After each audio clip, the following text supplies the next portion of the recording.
Sunetra Pawar ji deputy CM होंगी, अजीत पवार के खेमे को, एनसीपी को आगे बढ़ाएंगी या इन दोनों परिवारों का विलय हो जाएगा। इसी से शुरुआत करते हैं। एनसीपी कल अपने विधायक दल की बैठक बुला सकती है। इस बैठक में अजीत पवार जी की धर्मपत्नी सुनेत्रा पवार जी को एनसीपी विधायक दल का नेता चुना जा सकता है। यह खबर ऐसे वक्त पर सामने आई है जब दूसरी ओर एनसीपी के विलय को लेकर भी चर्चा हो रही है। एनसीपी नेता प्रफुल्ल पटेल ने सुनेत्रा पवार को लेकर कहा कि सुनेत्रा जी के नाम का विरोध करने का कोई सवाल ही नहीं है। पहले आपको वो बयान दिखाते हैं। हमको भी एक पॉलिटिकल पार्टी, हम महायुति के एक पार्टनर हैं। उसमें हमारे नेता अजीत दादा पवार उप मुख्यमंत्री भी थे, विधिमंडल के अध्यक्ष भी हमारे लीडर थे। तो इसलिए हमको भी योग्य निर्णय लेकर वो जगह को भरना है। ये बात करने के लिए मुख्यमंत्री से ये आए थे कि हम ये जल्दी से जल्दी ये प्रक्रिया पूरी करना चाहते हैं। और ये भी मैं कहना चाहूंगा, बार बार कहना चाहूंगा कि एक बार इनसे परिवार से बात तो करना पड़ेगा। दूसरा, हम जन भावना, आमदारों की भावना और मेरी प्रफुल्ल पटेल की सहित सभी हमारे नेताओं की भावना का भी हमको मालूम है कि हमारे को कितना धक्का पहुंचा है, आघात हुआ है। अब इससे पहले एनसीपी के नेता प्रफुल्ल पटेल, सुनील तटकरे और छगन भुजबल ने आज सीएम देवेंद्र फडणवीस से मुलाकात की। इस बैठक को लेकर माना जा रहा है कि बैठक में उन मंत्रालयों को लेकर सीएम से बातचीत हुई जो मंत्रालय अजीत पवार के निधन के बाद खाली हुए हैं, रिक्त हुए हैं। चर्चा इस बात को लेकर भी हो रही है कि सुनेत्रा पवार अगली डिप्टी सीएम बनेंगी। और इन सबके बीच एक चर्चा यह भी हो रही है कि क्या एनसीपी अजीत गुट और एनसीपी शरद गुट एक साथ आएंगे, क्योंकि सूत्रों के हवाले से खबर है कि इसे लेकर अजीत पवार ने एक फ्यूचर प्लान बनाया था जिसके मुताबिक अजीत गुट और शरद गुट एक साथ आने वाले थे। लेकिन यह प्लान अंजाम तक पहुंचता उससे पहले ही अजीत पवार का प्लेन क्रैश में निधन हो गया।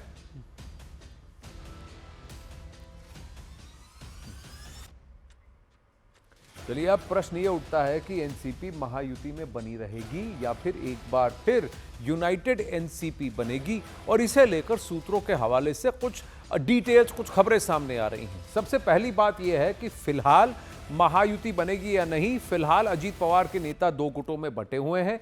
एक गुट महायुति में बने रहना चाहता है और दूसरा गुट शरद पवार संग जाना चाहता है। तो एनसीपी अजीत पवार में दो फाड़ होने के चांसेस हैं, ये खबर सामने आ रही है। सूत्रों के मुताबिक इस बात को लेकर चर्चा थी कि अजीत पवार और शरद पवार साथ आएंगे और इसे लेकर फरवरी महीने के दूसरे हफ्ते में बाकायदा ऐलान होने वाला था। लेकिन उससे पहले अजीत पवार का निधन हो गया। अब इसमें अजीत पवार और शरद पवार के बीच की नजदीकियां भी सबने निकाय चुनाव में देखी, जब पुणे और पिंपरी चिंचवाड़ में दोनों पार्टियां साथ मिलकर लड़ी और इसके बाद भी फरवरी वाले प्लान की चर्चा शुरू हो गई थी। लेकिन पुणे पिंपरी चिंचवाड़ में इनके साथ आने से इनको कोई लाभ नहीं हुआ, हार इनकी बुरी थी। अब इन सारी हलचल के बीच सूत्रों की माने तो बीजेपी चाहती है एनसीपी महायुति में बनी रहे, क्योंकि एनसीपी अगर महायुति से अलग होती है तो सरकार की सेहत पर तो ज्यादा असर नहीं पड़ेगा, लेकिन मुश्किलें बढ़ेंगी।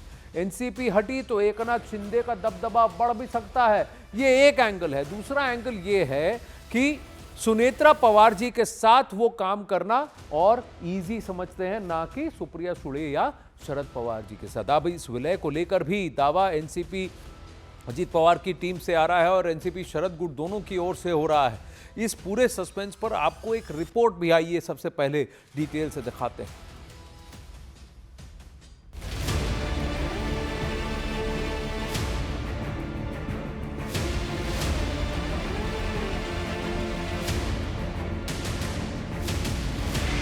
अजीत पवार के निधन के बाद एनसीपी में ढेरों सवाल।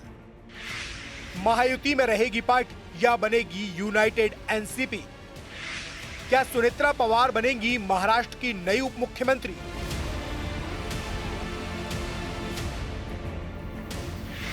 अजीत पवार के निधन के बाद महाराष्ट्र की राजनीति में बड़े भूचाल के संकेत सामने आ रहे हैं।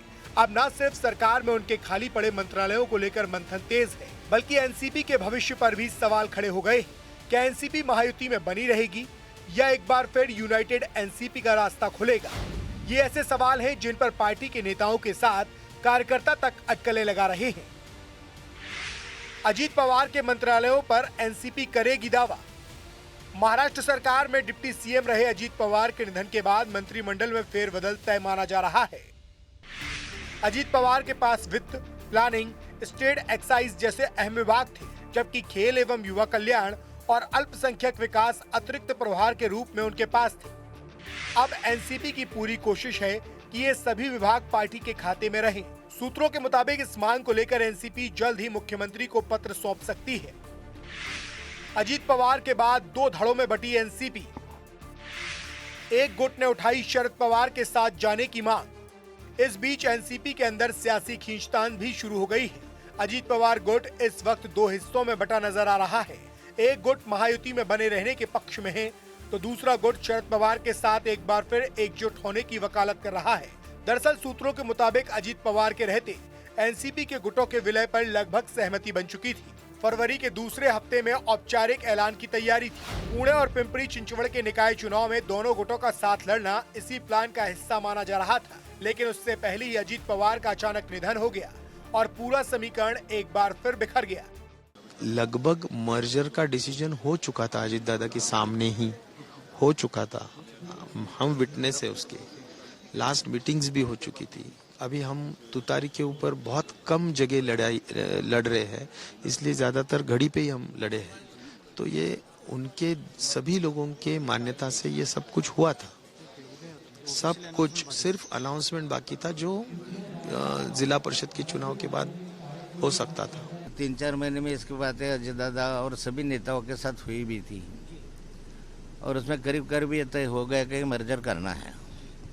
मर्जर करने के पहले ये भी तय हुआ कि अभी जो लोकल बॉडी इलेक्शन हुए वो चल रहे हैं, ये लोकल बॉडी इलेक्शन में घड़ी से लेकर हम लोग लड़ेंगे, ऐसा तुतारी का कहना था, मतलब शरद पवार गुट का कहना था।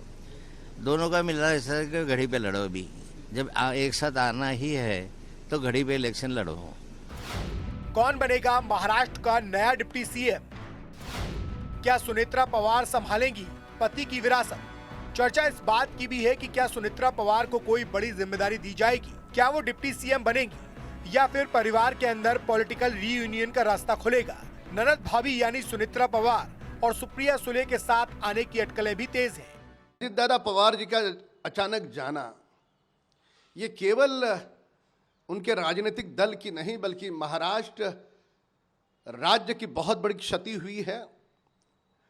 अब अगला उप मुख्यमंत्री उनके दल से कौन होगा, ये उनके दल का निजी फैसला है। हालांकि बीजेपी चाहती है कि एनसीपी महायुति में बनी रहे। सूत्रों की माने तो एनसीपी के अलग होने से सरकार पर सीधा खतरा नहीं होगा, लेकिन एकनाथ शिंदे की शिवसेना का दबदबा और बढ़ जाएगा, जो बीजेपी नहीं चाहती। महाराष्ट्र के डिप्टी सीएम अजीत दादा पवार के निधन के बाद कई सवाल खड़े हो रहे हैं। सवाल ये खड़ा हो रहा है कि आखिरकार महाराष्ट्र का डिप्टी सीएम कौन होगा। सवाल ये खड़ा हो रहा है कि आखिरकार महाराष्ट्र का फाइनेंस मिनिस्टर कौन होगा।